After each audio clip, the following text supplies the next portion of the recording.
All right, here we are in another episode of Flipping Houses for Rookies. Good morning, Peter. Hello, Bill. And hello, everyone. Here we go. We're on episode number 355. Damn, Peter, we're almost getting up to your age there, buddy. Hey, you're right behind me, pal. Yeah. All right. Bill likes watching me to see what's going to happen to him in a few years. So. I better start. I better start exercising, going for walks. Get a doctor. Little things. Boy, maybe I should have knee surgery. That'd be fun. The light really sucks in this room, huh? Yeah, you're a little dark there. Yeah. All right. We'll just say it's your tan. Yeah. Here's the episode. Here's the name of today's episode is what I meant to say. Unique ways to avoid not paying too much for creative real estate properties. Here is the description. In this single episode, we will cover some unique and unconventional ways to avoid overpaying for creative real estate properties. This direct and easy conversation will include creative finance options, such as seller financing, lease options, subject to, and how we structure them so they are fair to the seller, the buyer, and us, the entrepreneur. In fact, being fair and equitable for all parties is a huge reason we do so good in the industry. But this podcast would not be complete if we did not talk about identifying how not to undervalue properties so you don't lose good deals that will potentially help you retire early in life. Our real world experience and strategies have helped hundreds before you to make informed decisions and maximize the amount of safe deals you can profit now, monthly, and later. By the end of this episode, you will have a greater understanding of the unique ways we use to avoid overpaying for our creative real estate properties. Just make sure to listen all the way to the end so you can transform your portfolio and your profits. Ta-da. Them's good words. Yeah. So here we go. Some of the housekeeping type chores. So first of all, thank you everybody for being here. Make sure you subscribe to wherever you're watching us or listening to us so you know when we're on again. Make sure you like us or dislike us based on your feelings of the episode. Make sure you leave us a review. We have lots of reviews. And let us know how we did. I read those and I make adjustments based on your feedback. So that's very important to us. Also, if you would like to join the podcast by asking questions, we record the podcast on a live stream on Thursday mornings, 9:30 a.m. Eastern Standard Time. And we've been doing it now for 355 episodes, right, Peter? Apparently, that's what the number does say. Yeah. And obviously we've gotten a lot better. You know, our reviews are like 4.5 reviews or 4.3 because in the beginning we had crappy equipment and the video, the audio wasn't good and we had no idea what we were doing. So well, we didn't know what a podcast was when we started. Exactly. We had to have you didn't even know. Of course I wouldn't know, but you didn't even know. I had no idea. My daughters had to educate me. Yeah, so, I have sons. You got daughters that keep us like in the tech world. Yeah, so just stay away from those, first 100 episodes. Well, you could go listen, but just realize that I think it was maybe the first 25 or 30. It wasn't that bad.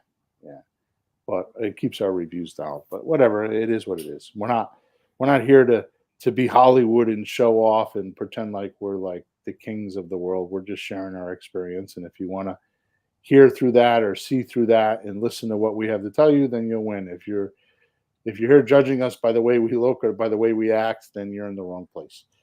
So, anyways, bottom line is this: you can, if you want to be part of the podcast, you can go to any one of the platforms, Facebook, YouTube, or Twitter, and wherever they'll allow you to comment or type in stuff. That comes right to my computer while we're broadcasting the live stream.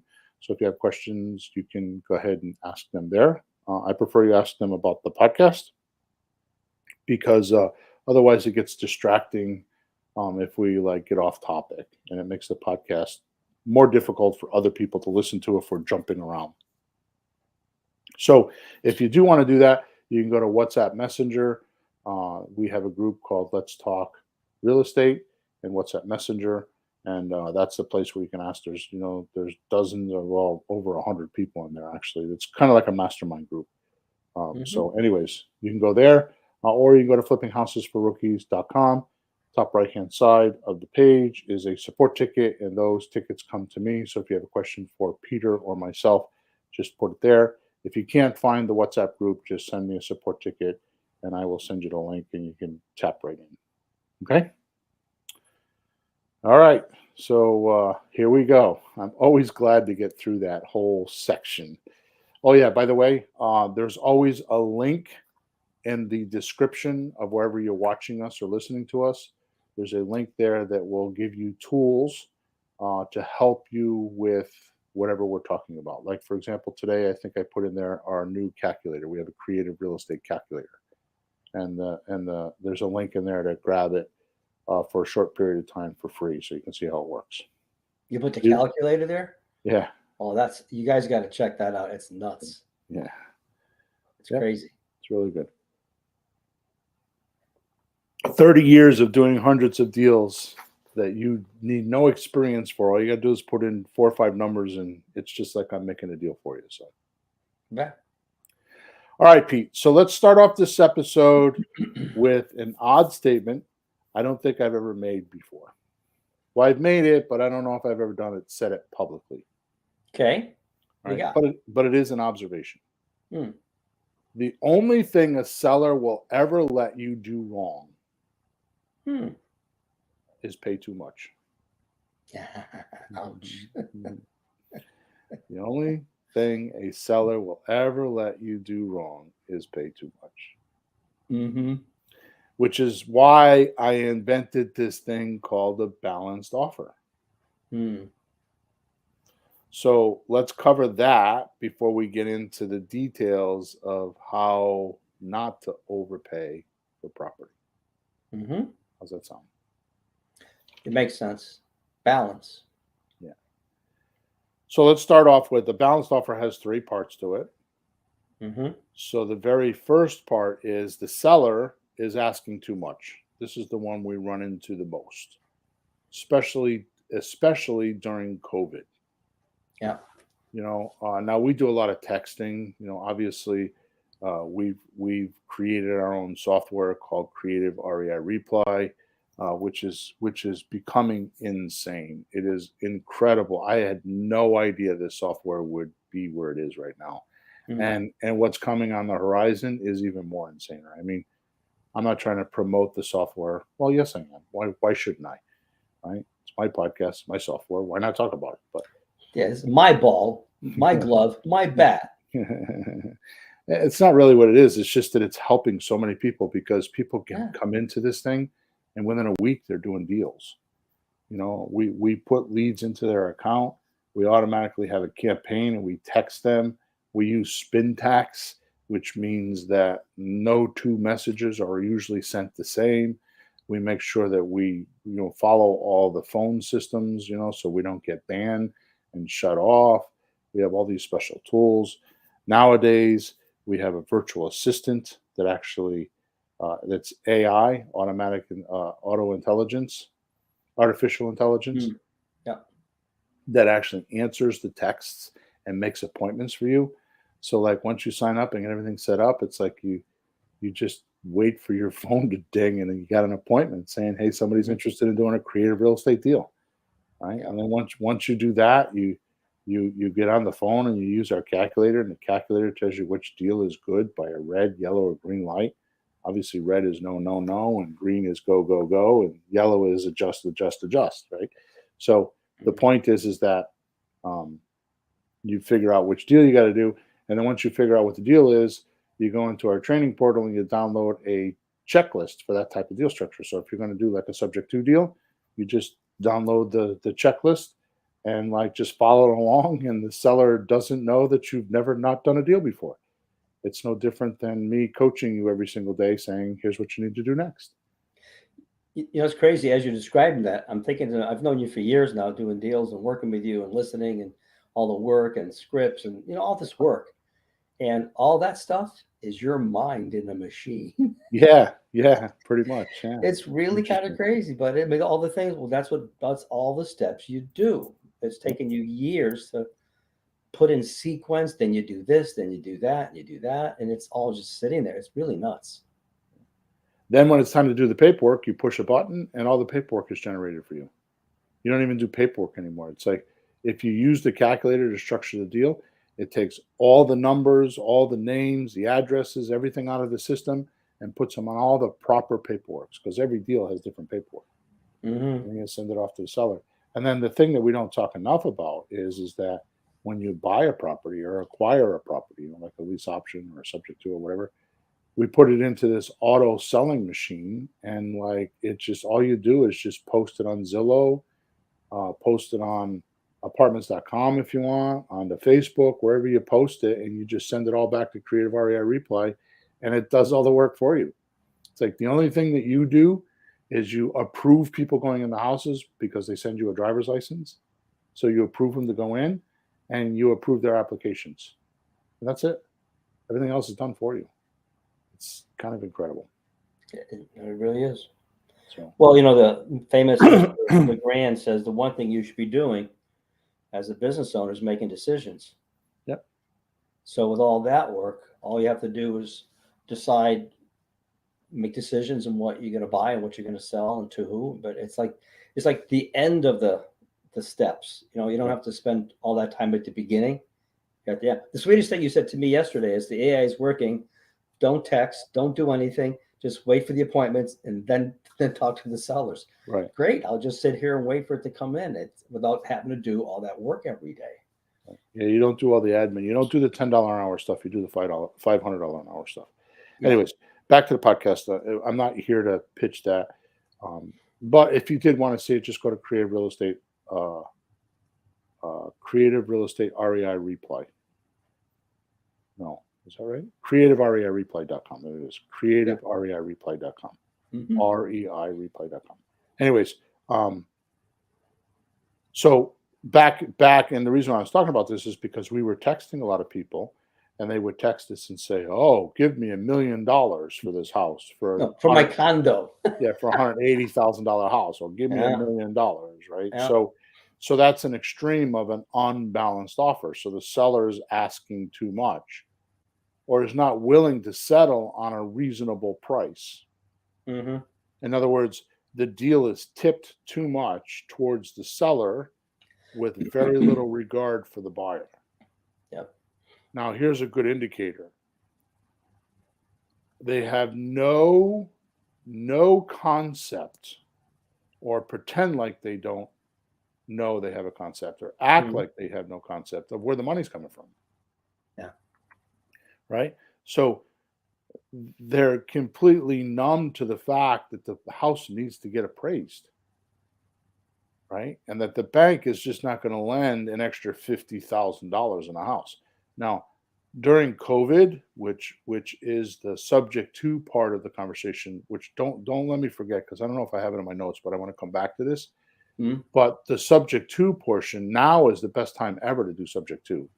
Mm-hmm. Because I mean we've been doing a lot of our deals. A lot of our deals have been coming from expired listings, because for 2 years, meaning 2021 and 2022, and we're in 2023 now.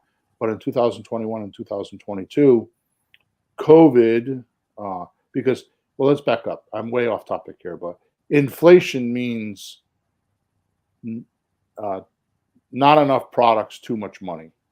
Yeah. In other words, you got one house for sale and 20 buyers. So the price of that house is going up, right? Yeah. So that's exactly what happened. And it wasn't because there wasn't enough buyers.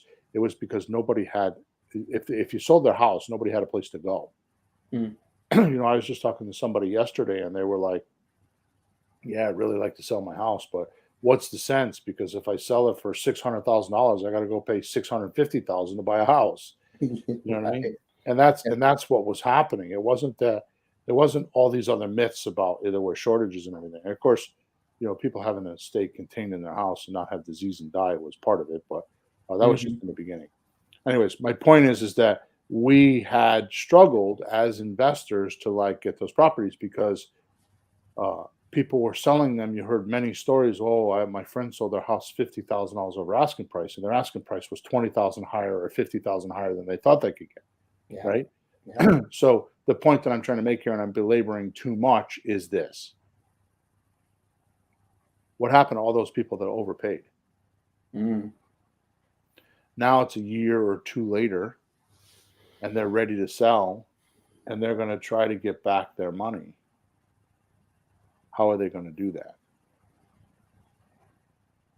Because the numbers have come down, and they will continue to go down because that was a peak. Yeah.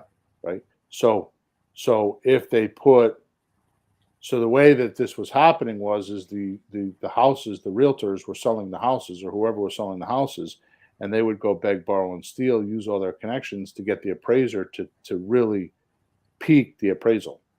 Mm. And then the buyer would have to add 50,000 of their own cash, or whatever the number was. And people Yeah. had a lot of cash during COVID. Mhm. And why did a lot of people have a lot of cash during COVID? Because it Well, was handed to them? yeah, that no, I that's what most people say. I agree with that Yeah. money was handed, but that wasn't enough to make the country rich. Yeah. What made the country rich is we were in our damn house and couldn't spend money.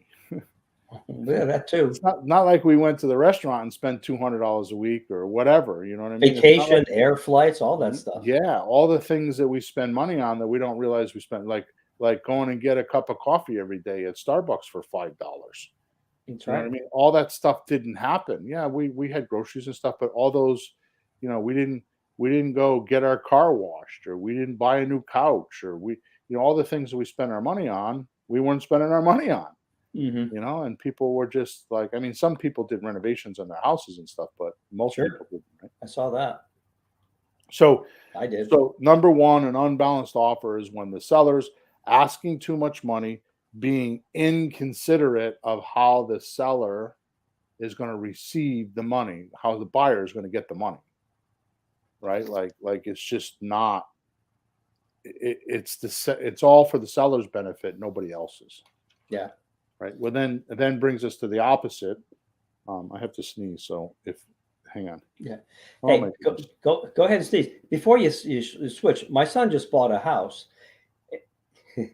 and he was overbid by $25,000, but he got the house because the seller didn't think it would appraise. Right. People were going crazy, like, it was bid up a lot from where they were asking, but they did it on purpose. 25,000 more than his bid, and he got it because the seller didn't want to take the chance of it being stupid. The bank saying, not giving you that much. So he got the house, moved it, bought it last week. That's a good point, Peter, because one thing that I have noticed over my 30 years of dabbling or being in real estate, because in the beginning I dabbled, but now I do it. That's all I do. Right. So here's what I've noticed is that the end user, aka the person that's going to live in the house, right? Hmm. The end user is always the least informed. Yeah. So it takes the end user 4 to 6 months to catch up to a market because they won't listen to somebody like us or their friends or their uncle or their grandma. Then Hmm. so they're going to put the house on the market because they're only going to listen to the good stuff. So if somebody said they got 50,000 over, they're going to hear that. They're not going to hear everything else. Hmm. So they need to put their house on the market and actually test the market and see. And then when they don't get it, they start to humble. Yeah. Which is I made a statement a couple of minutes ago, and I don't know if I finished it, but that's the reason why expired listings at this current time are the best listings because that's happening right now. We had the whole COVID thing and people overselling and just like what you just said with your son's seller, Hmm. that's what's happening. That's why expired listings because they put it on the market with the realtor doesn't sell it, and they're like, oh, maybe I'm not going to get that. Maybe it's not as fan, and maybe it's maybe, and now they're starting to humble. Yeah. Right. So expired listings, which is the first time and only time in my career that expired listings have been so hot. Yeah. Won't stay that way forever, but it is that way for a short period of time. Yeah. Yeah. Right. So the opposite of all that spending, doing too much is number two for a balanced offer is the buyer's offers too low. Right, Hmm. leaving the seller feeling they are getting gypped or not enough out of the transaction. Right. So Hmm. please listen to me because what I'm about to tell you, and I don't mean you, Peter, I'm talking to the listener. Please listen to me because what I'm about to tell you, I can guarantee you're doing this, especially if you're new, because I coach so many people and it's almost 100%. Mm. So please make sure that you make these mental shifts in your mind when you're making offers. If not, you will not get deals, or you'll get deals, but you'll get a lot less deals. You'll make more money with them, but they won't. They will. Here's a term. Ready for this, Peter? This is a Hmm. hot term. Yeah. They'll put golden handcuffs on you. Wow. Never heard that one. Right? They'll put golden handcuffs on you. So you'll do that one deal and make 50 grand and then go looking for it again and go 3 years not making a deal. Hmm. Right? So here it is. Deep down, every seller has a trigger point that will motivate them to close. Hmm. At this stage, they don't feel like they're getting it. In other words, if your offer's too low. Hmm. So they're going to say no. Now, here's the magic. And this, please do not take this simplicity as something simple because this is what's happening. Yeah. The seller feels like they have plan B. So if you don't give them what they want or satisfy them or trigger that motivation point for them because they feel like they're getting something they can't get anywhere else, they have plan B in place and they're just going to switch back to plan B. Yeah. Right? And this is freaking huge because I will often or sometimes say, so if, and this is a key question, Hmm. if you don't sell the house to me, what are you going to do? And that question will tell you that they have formulated or adopted plan B. Well, I'm just going to blah, blah, blah, blah, blah. Then you need to either, at that point, you either need to know you need to beat that or you need to give up. Hmm. All right. Now, here's what happens. And I'm not going to spend a tremendous amount of time on this because this is not part of my script here. But I want you to understand why I say almost 100% of rookies do this. Yeah. Okay. They over evaluate. So the house is worth $200,000. Well, I'll comp it at 180 and then do all their numbers from 180. Hmm. Or they'll be like, well, it probably needs about $30,000 worth of renovations. I'll use 50,000. So they're playing it safe. So what happens is they use their safe numbers, like you're saying, that's correct, Hmm. and they drop the offer because Yeah.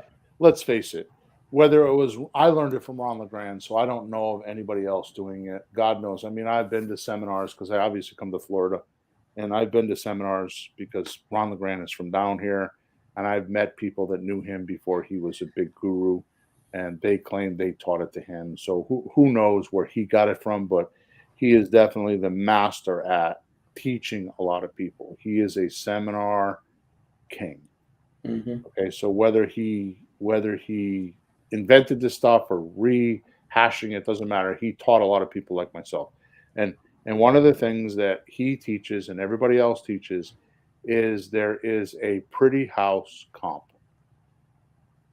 Hmm. There is a pretty house comp. We call that after renovated value, ARV, Yeah. Hmm. right? So that's a pretty house comp. In other words, if the house was pretty and it was pristine, what's the most somebody would pay for it? Right. Right? So that number is the stable datum, and that's the number we're talking about today. Like, what is that number? And we're going to get to that in shortly as soon as we get through this balanced offer thing, because I want you to understand how easy it could be once you understand the balanced offer. Mm-hmm. Okay. So you're looking for that magic number. Once you get that number, all the math comes off of that. Mm-hmm.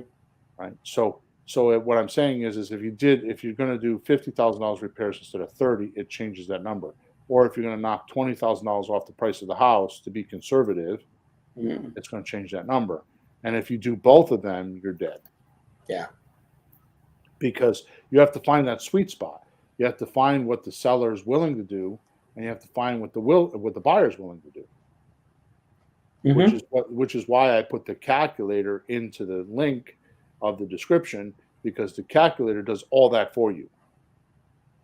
And then I'm going to tell you how you can get a good comp easily so you can use the calculator. Mm-hmm. Is this making sense? Yeah. So all this brings us to number 3, which is the balanced offer, right? That's where everyone wins or gets what they want, right? So if you can imagine this one point, I'm going to describe to you, and I have done this on other podcasts. I'm going to describe to you how I imagine this in my mind, like my picture that I look at when I'm doing deals. Mm-hmm. You can do the same, and you will start to realize how easy it could be.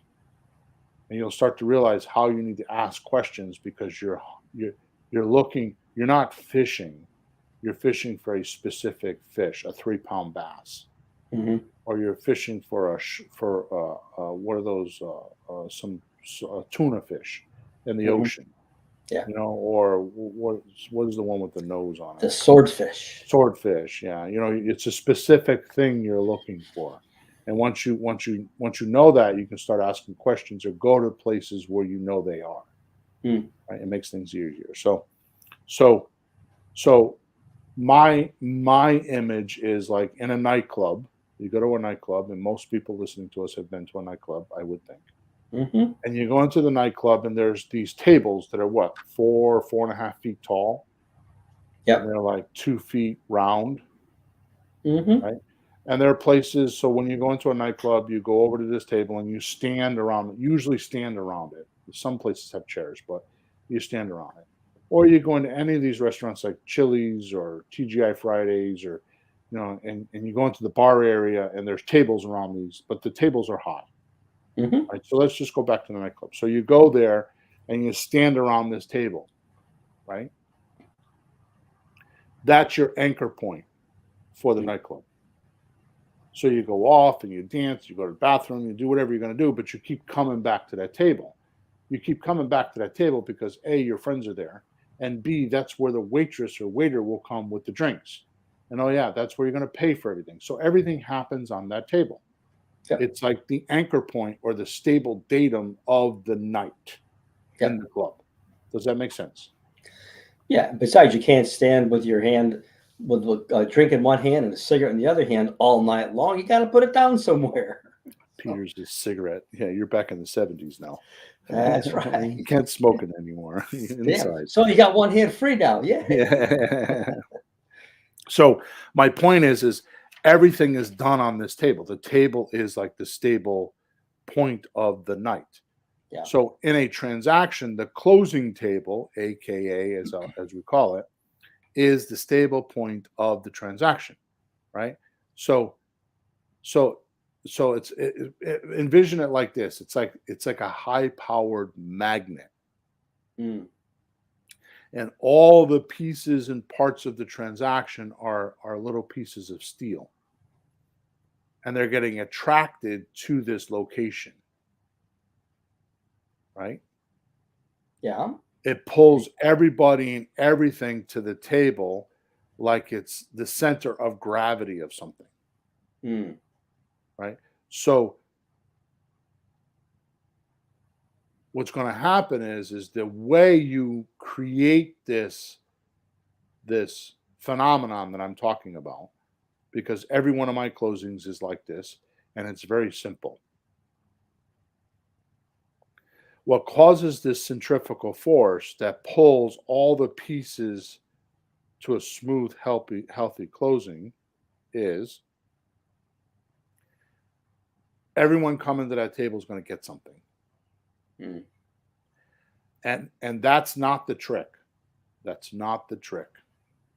So I want to make sure you get this. So you start with everybody is going to get something. Yeah. The trick is they believe it and they're going to rearrange their lives to get it. They're going to take the day off from work to show up. They're going to get a babysitter. They're going to drive 50 miles. They're going to go from Florida to Connecticut to be there. Hmm. Right? Because they not only know they're going to get what they want, but they believe it enough that they're willing to try to go get it. They're not 100%. They're never 100% because closings have this connotation that they blow up at the last minute. But Yeah. if you're smooth throughout your whole transaction, right? They believe they're going to get it and they're going to show up. So you don't have to beg them. You don't have to bribe them. You don't have to do any of that. You just got to promise them this is what you're going to get. And which by the way to build confidence, because a lot of our rookies feel like they don't have confidence. Mm-hmm. And I found this by accident with Creative REI Replay, believe it or not. Really? The way you build confidence is to know what's going to happen next. The way I found this is in Creative REI Replay. I told you one of the things that we have there is we have these checklists for all the different deals. Mm-hmm. So if you're doing a sandwich lease option transaction, a slot deal, which is wholesaling lease options, you would go over to the customer with the customer next 3 or 4 things you got to do off based on the checklist, even if you just read it to them. And that makes the seller feel confident that you're the right person because you're giving them the details of what's going to happen, and then it happens. Right? So as you're working on a closing, you're telling them, we're going to do this, we're going to do that, we're going to do this, and then it happens. So the more you go through the deal and the closer you get to the closing, by that time they're certain, oh yeah, it's going to happen. Yeah, everything's been happening. They believe you because it's kind of like, it's the old salesman trick. Get them to say yes, yes, yes, yes, yes, and then pop the question and they automatically say yes, which is bullshit, but it's the same concept. Have you not met my wife? Come on. Exactly. But the other part of it is, beside the seller, anytime any of us have something to do, it's like, wait a minute, what do I got to do? And like, wait a minute, which one's first, second, third? And it can drive you nuts not knowing and just swimming in that stuff. So just have a list of things to do is incredible. It's insane. You do this, then you do that, and it's just all that wondering is gone. Or even just reading the entire thing for the very first time, like reading the entire thing, saying that's all there is, or yeah. I don't know how to do this. And then so there might be 10 things on the list and there's 2 things you don't understand. You go pay attention to those 2 things. The rest you got to cover. Yeah. So it's not as confusing. So, confusion is not having stable datums. Yeah. Right. So think of like a dust storm or a tornado, right? Like things are flying around. It's confusing because everything's just flying around. There's, the stable datum of the house is going to stay on planet Earth. And it's not going to fly in the air. Houses don't have wings. They're not made to fly. And all of a sudden, the house is flying around. That's an unstable datum. That's Houses not good. aren't supposed to fly, Please do not. Cars are not supposed to fly, but they are, Yeah. So you need to pick a point that you could be stable. The stable point is I'm standing here and I can stay here because a tornado, blah, blah, blah, right? So you get one piece of information you could stick to, and then you build all your belief and your your confidence on that one data because you keep adding to it. So this closing table is that. It's the stable datum, and you're going to build your whole transaction around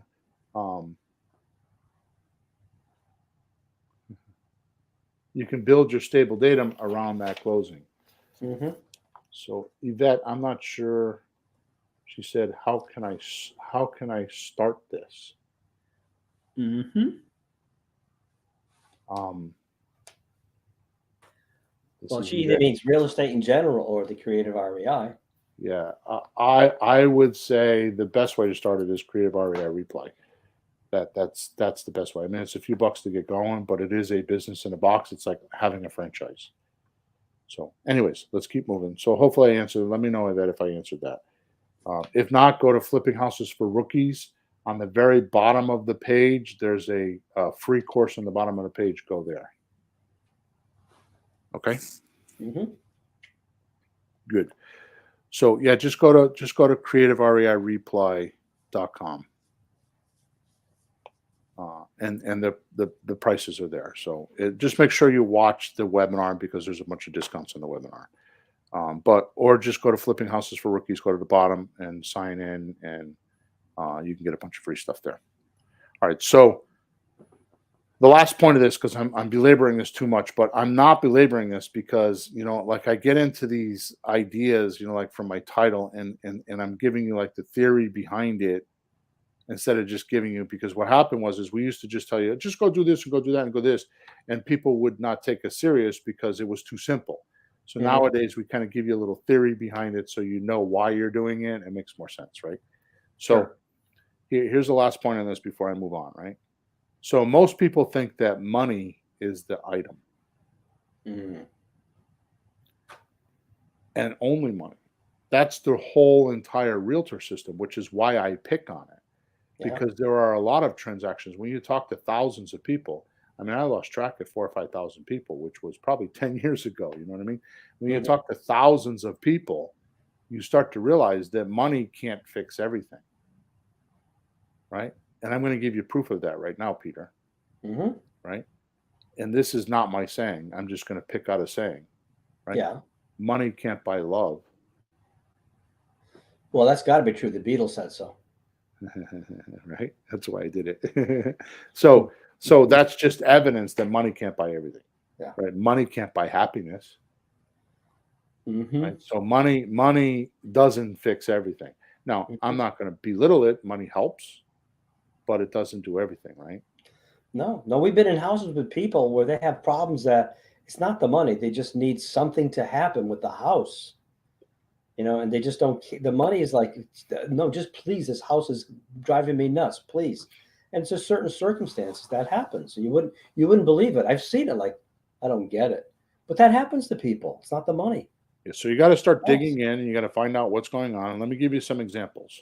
Yeah. And I'm not going to belabor this because I could spend 20 minutes just on this, and I don't want to do that because we need to move along. Hmm. So, for example, job transfer. Hmm. And they have to be somewhere in 23 days to get their new salary. I mean, the first time I ever ran into this guy was moving from Southington, Connecticut to Toronto. Yeah. He was getting $125,000 a year raise, Raise. right? He wanted out.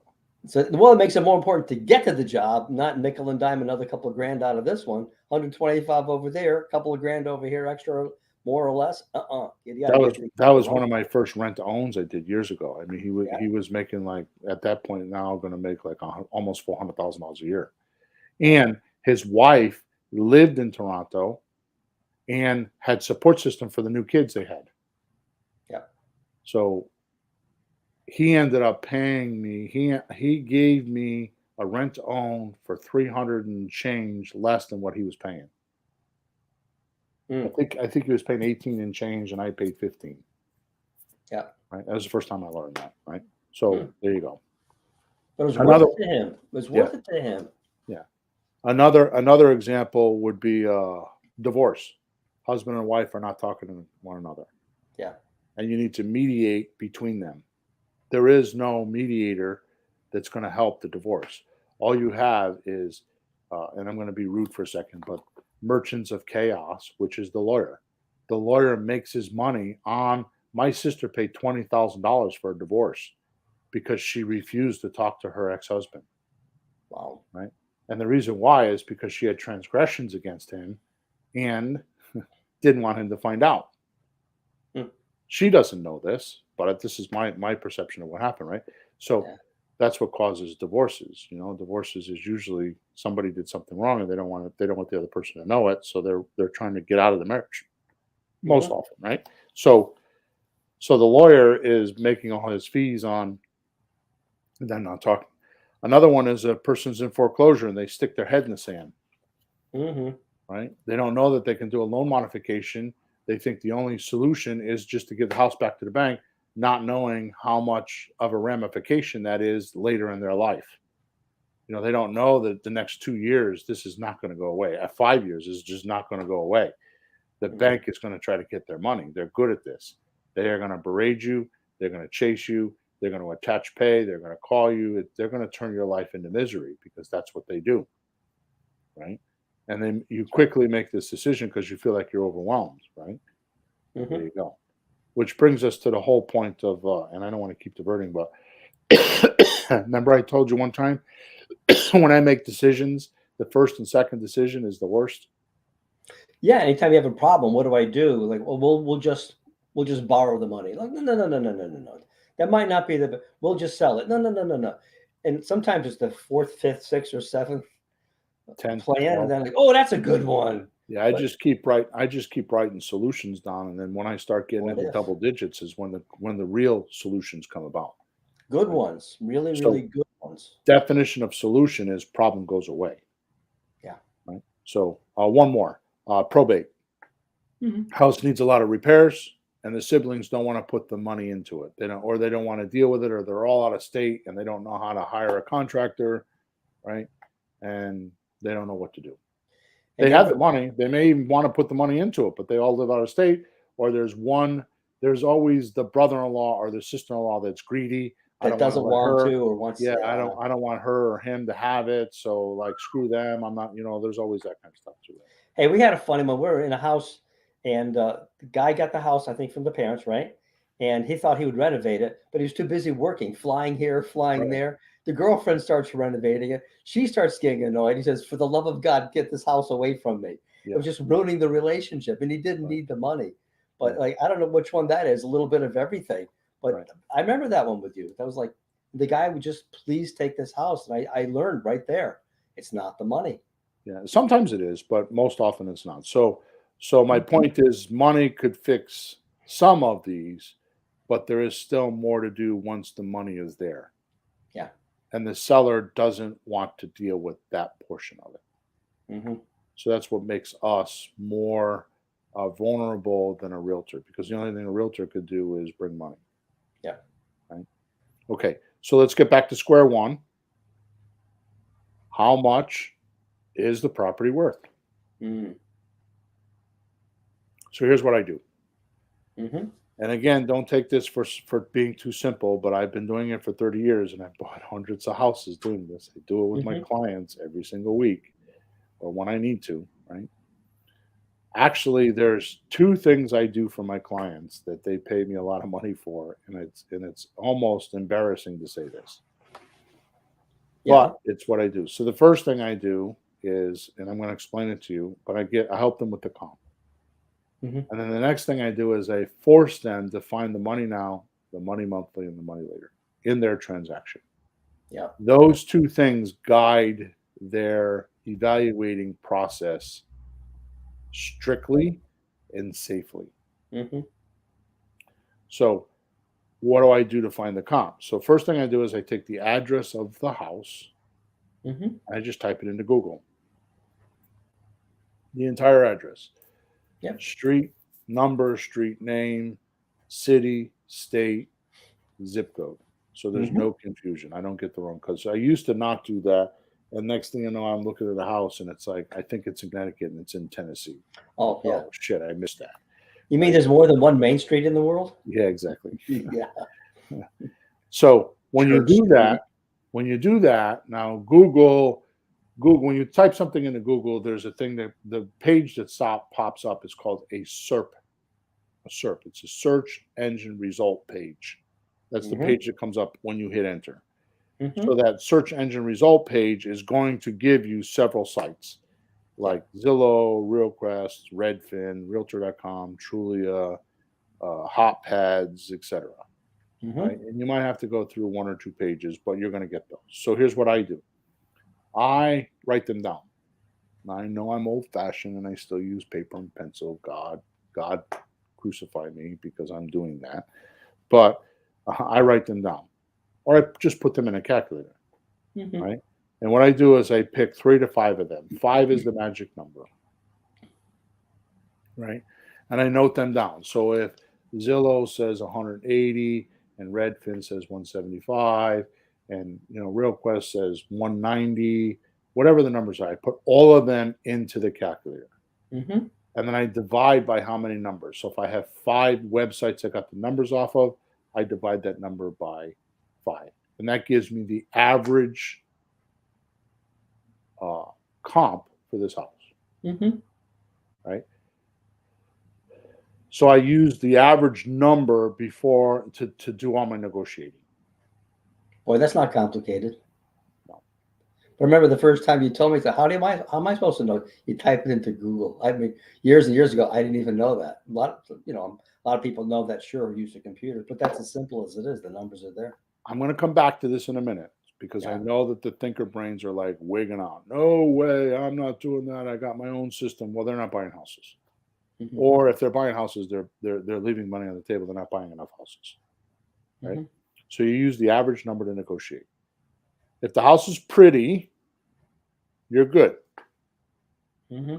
If the house is not pretty because the seller tells you, well, it needs work, then I used to use pre-COVID $25 per square foot.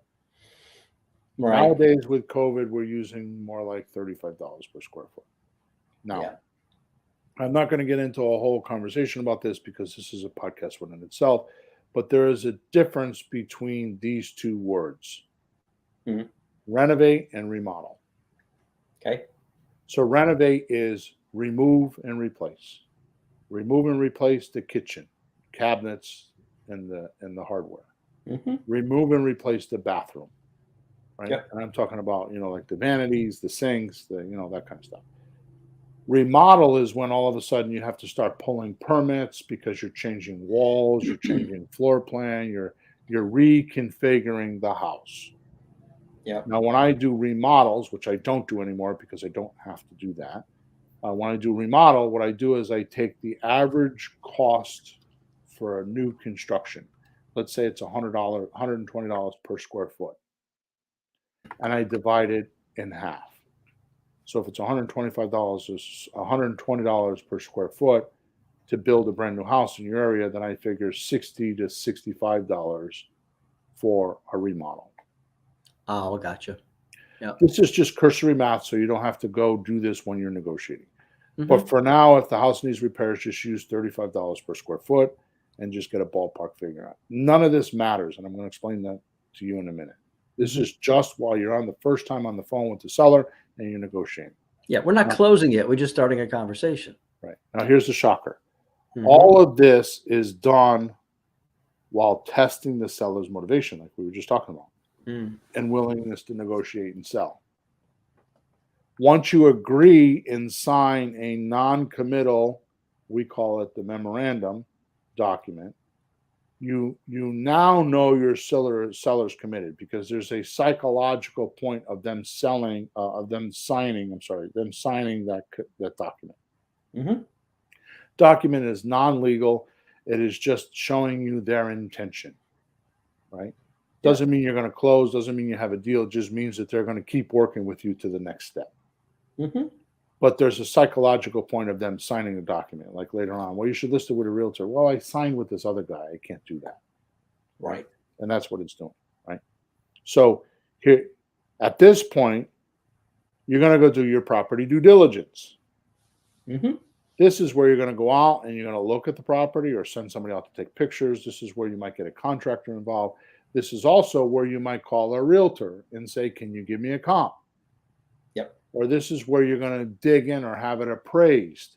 Or this is where you're going to dig in and find out the real numbers. Hmm. But you don't do that until after you have a commitment from your seller saying they are motivated and that they are willing to do a subject to deal or a rent to own or a lease option or whatever, which is why in my training, going back to what I told Yvette earlier, if you go to flippinghousesforrookies.com, you scroll all the way down to the bottom of the page. I think it's Deal Structuring 101.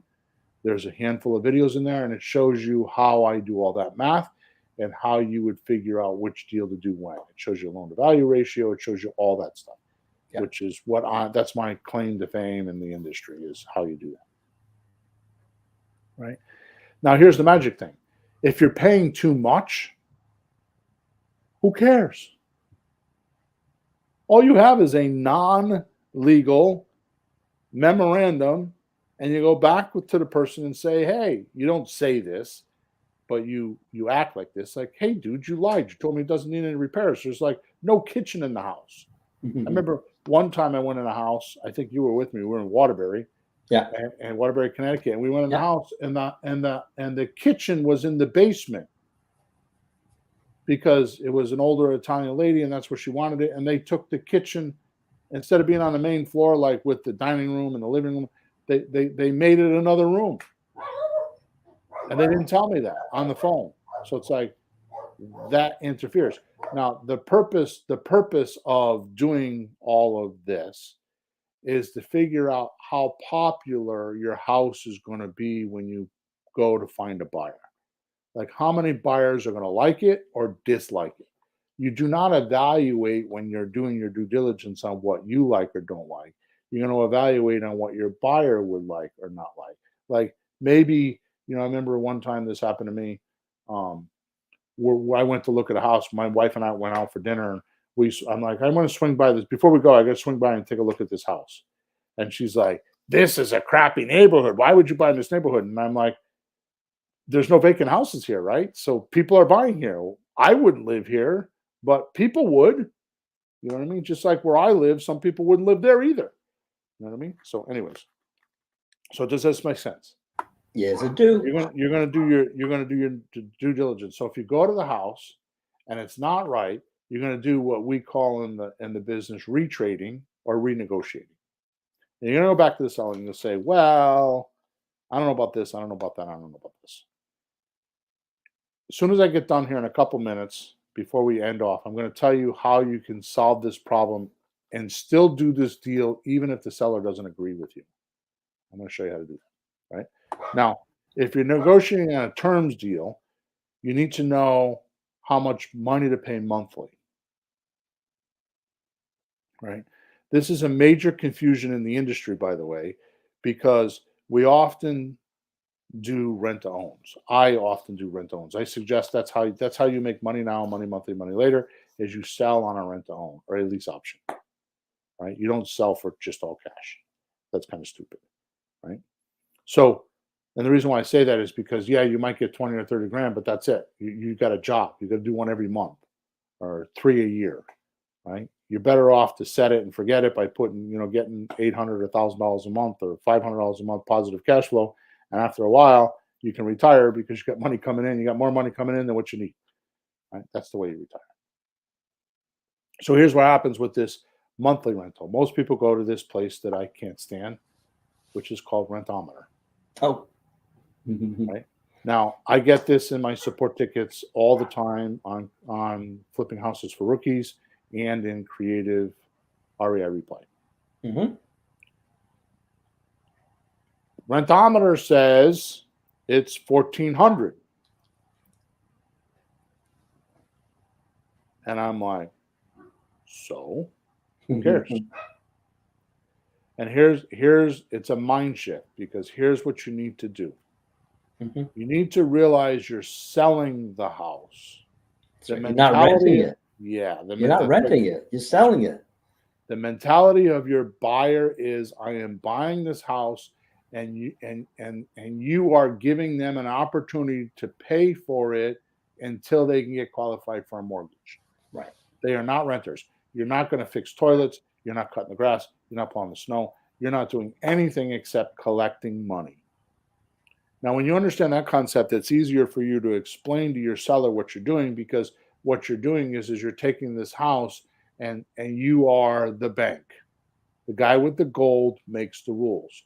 So Mm-hmm. you're going to borrow the money from the seller or your private lender or wherever you're going to get the money from, and it's just money to them. You're going to pay them back their rate of return and pay them every month. And then when you put your lease option person in there, your buyer in there, you make the rules. Mm-hmm. You tell them what they can and can't do. You decide if they can go in and if they can't, right? Now, let's say, now what I do is I actually take whatever I'm selling the house for, say it's $200,000. I don't deduct the deposit money. I just take $200,000. I go into Google and I type in simple mortgage calculator. Mm-hmm. I put the dollar amount, the $200,000 into the calculator. The calculator pre-populates the current interest rate. Yep. And I put in the taxes and the insurance, and if it has a HOA, I put that in there, and I calculate my payment. And then I add a couple $100 to that number. I mean, I do that because I do $200,000 houses. On a $60,000 house, you might add 100, right? Hmm. The point is, I add extra money. Why do I do this? The reason why I do this is because I want my payment to be higher than what the mortgage would be. Yeah. The reason why is that motivates them. So if they go get a mortgage, it will reduce their monthly payment and it motivates them to go get a mortgage. Right. Right. But So if these numbers are what they're actually going to be paying. right, That's why the rent has nothing to do with it. right. Which is the reason why I use a mortgage amount. I do not use rentometer. California is the worst for that. Oh, I'll buy this $800,000 house and I'll rent it for 2,500. Mhm. It doesn't make sense. No. I don't know, because it's going to cost you. It's going to cost you 4,000 a month to rent it. So why would you have negative cash flow, right? So when I do it this way, it keeps them motivated. Yep. Okay, so it's very important that you know this, right? It's very important that you know this when you're negotiating to your seller. This is how you're going to do it, because you don't want to use the trap is using rentometer or a Zillow estimate for a rent. You're not renting. Unless, of course, you want to go buy a 6-family house or a 60-family house. That's a different business than what I'm teaching you right now. Hmm. And that's okay to do that. Those are all different numbers. And those numbers have different variants to them. So just make sure you do that. Okay. Now, the last thing before we go, does that all make sense, Peter? Oh, total sense. I mean, any landlord should be taking his expenses and adding a couple $100. Right. But God knows what people do. And sometimes, oh, I've had talked to a guy who had a $400,000 house, had it free and clear for decades, never paid a dime. He bought it, got it for $1 from the family. So what does he care what the rent is? It's all money in his pocket. Right. So things like that can skew numbers in the whole system. But So it makes sense. that's right. I was going to go back to subject 2. I don't think we have time to do that. But think of this. Hmm. Right now, I think interest is 7.2. Mhm. If you buy a subject to house and take over a mortgage, which, by the way, subject to means subject to the original agreement that the seller made with the bank, it's Yep. subject to that, and they're paying 2.5% interest. So the payment's 1,400, Mhm. and now all of a sudden that's 7%. The payment's 1,800. What did that just do for you? That's what the buyer's going to have to pay. So that's Yep. the numbers we're working with Right. coming in, but the money going out is a lower number because we get the right place, right time. Hey, once in a while the break has to fall our way, right? Exactly. Take it. All Don't right. worry So about before we go, too many rookies freeze if they don't know they are negotiating to pay with their buyer's money. it. Hmm. They think that when they're negotiating, they're going to have to come up with the monthly payment. They're going to have to do repairs. Excuse me. The biggest adjustment I ever made in my business and our business Mhm. is I got pissed off at contractors, especially during COVID or right before COVID and right after COVID. Mhm. And I'm like, F you guys, because first of all, they were charging too much money. And second of all, they were not showing up. Yeah. So I decided to sell houses on a handyman special and a rent to own. So I Mhm. started buying houses that were livable, right? Like the kitchen was good, but it was just dated. Mhm. I had green kitchen counters and, the spiral, uh, in between they had like the wooden spirals, like the 70s look, green carpets, that kind of stuff, right? Yeah. So I'd buy Hey, houses, hey, Bill, don't forget pink bathrooms. yeah, wallpaper and wood paneling, right? So Yeah. the point is I would buy those houses because they're livable and some guy could fix that if he's handy, right? So I started selling the handyman special, give him a little bit of equity, and I would just not do the repairs, right? That was the biggest. That was probably one of the biggest moves I made in my career. Mm. So the last point is, if you're nervous about all this, right, and you don't know how to do all this, you should practice doing the deal. And here's how you do that. And I told you earlier I was going to tell you this, so this is the punchline for today's podcast. Just sign an option agreement with your seller. Mm.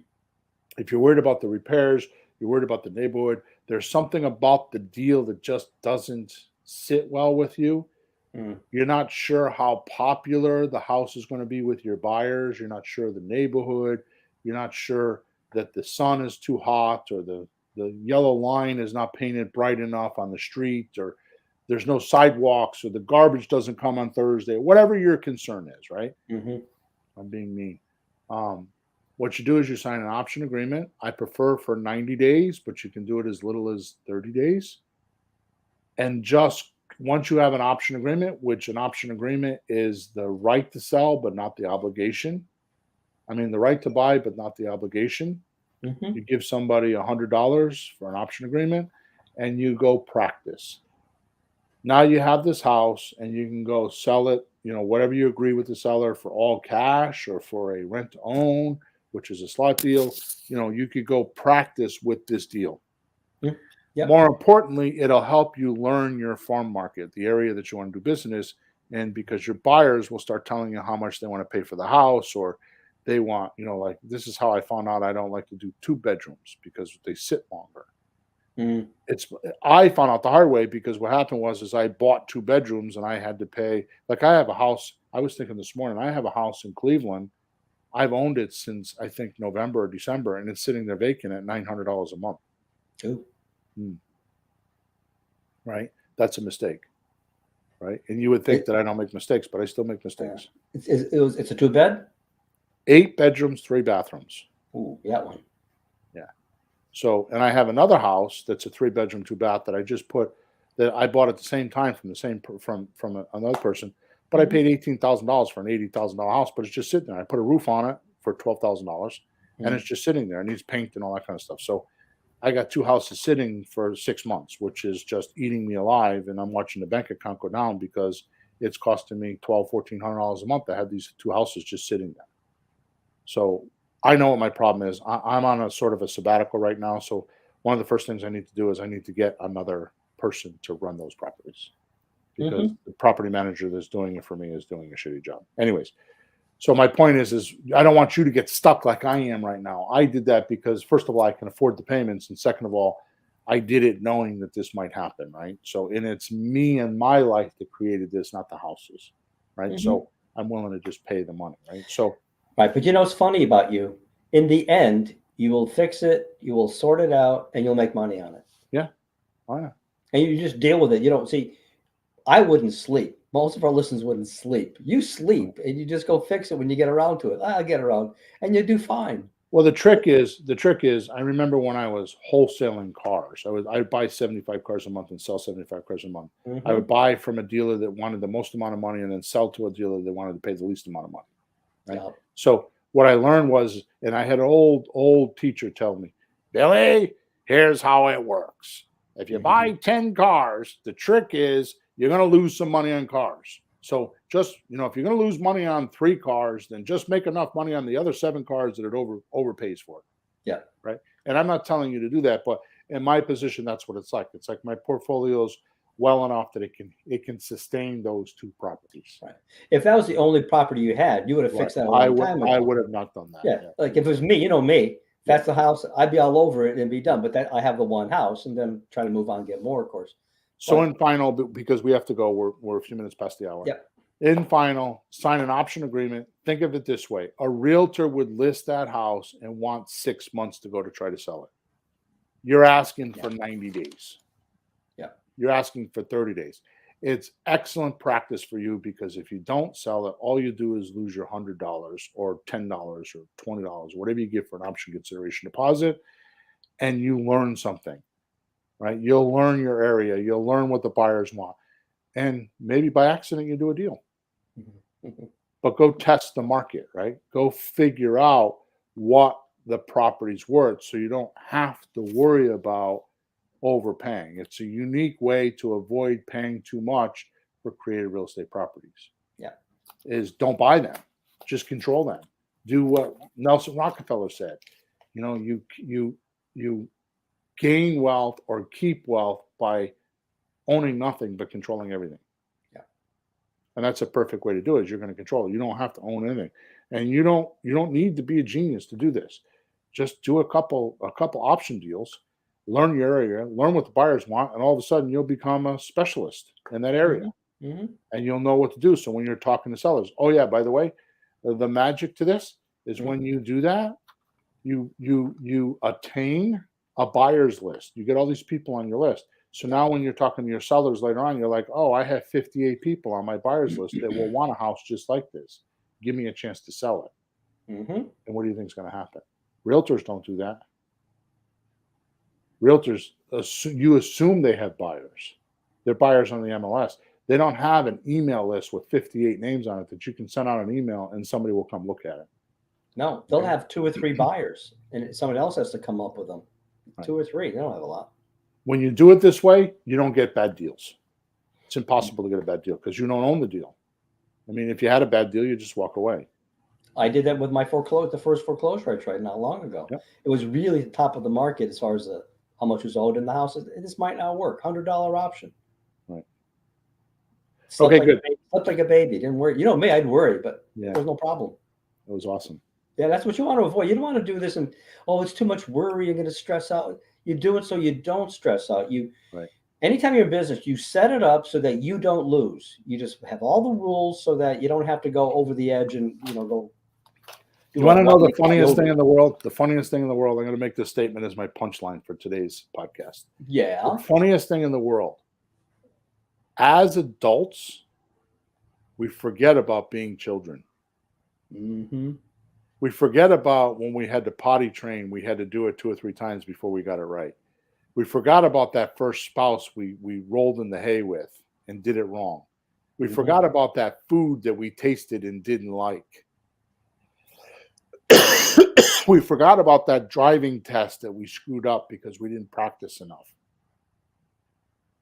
As adults, we think that we know it all and we're going to do it the first time. Yeah. You know what else, though? As kids, I'm a teacher. Kids are willing to try stuff and suck at it and just keep going and figuring, oh, when I get older, I'll know how to do it. We think we're older, but we're still kids at some things. Just go do it, learn as you go, and get there. It's fine. Exactly. So doing option agreements allows you to do that. It allows you to go practice without being committed, and you can do some transactions. Not to mention, you do a couple deals, you go to your private lender and say, well, I've done 4 deals. There's just so many advantages to it. Yeah. So just make sure you do that. All right, good. I like that. Be like a kid. I like that. Yeah. All right, we're out. Make sure you go into the description of this podcast, wherever you found it, and there's a link in there. Check out our calculator. We talked about Creative REI Reply. You can go to creativereireply.com. Make sure you watch the webinar and get all the discounts. And if you have any questions, just send us a support ticket at flippinghousesforrookies.com. Make sure you subscribe to us and like us and give us some feedback. Okay? So next week, I don't know if I have that done yet. I'm kind of running. Oh, next week is podcast number 356. It's today's rookie-proven new $1 million blueprint in creative real estate. Okay. So there you go. So see you next podcast. Thanks for being here. Thanks for all your support. Over and out.